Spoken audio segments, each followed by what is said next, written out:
जी नुमान भाई। अस्सलाम वालेकुम वरहमतुल्लाह। आज जुम्मतुल मुबारक का दिन है और हमारे टूर का छठा दिन है और हम हुंज़ा से निकले थे और आज हुपर वैली में मौजूद हैं। हमारे सब साथी ये मौजूद हैं, आप देख सकते हैं। हुपर वैली में ये सामने ग्लेशियर है। ग्लेशियर का नाम आपको अदील भाई बताएंगे।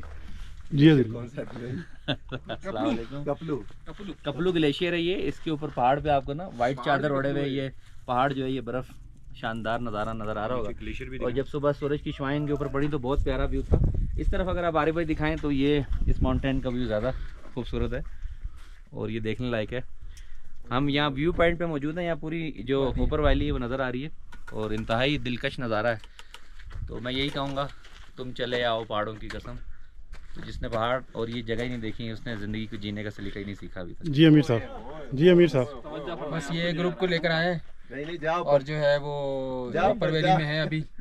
अभी हॉपर वैली में है ले गया और ये चारों तरफ जो है हमारे पास व्यू, चारों तरफ पहाड़ हैं, ग्लेशियर वाले पहाड़ हैं, बर्फ़ पड़ी हुई है पहाड़ों की वो चोटी पर। बाकी वैसे अभी गर्मियों का मौसम है तो अभी मौसम खुशगवार है, धूप हल्की है। इस टूर का क्रेडिट मैं हमारे अमीर साहब को देना चाहूँगा। ये होपर वैली का प्लान इनका था और बहुत ही खूबसूरत वादी है। इस वैली में जब भी आए ना इसका जो रास्ता है यहाँ आने का वो सबसे ज़्यादा एंजॉय करने वाला है। बहुत खूबसूरत वादी है। जी सलमान भाई। ये सामने होपर ग्लेशियर है। देखें ये जो नीचे ग्लेशियर है ये साला साल रहता है और जब ऊपर से एवलांच आता है तो ये कहने में दोबारा से फ्रेश हो जाता है और नीचे इसके नीचे पूरा दरिया बह रहा है जो नीचे जा रहा है। और ये देखें चौधरी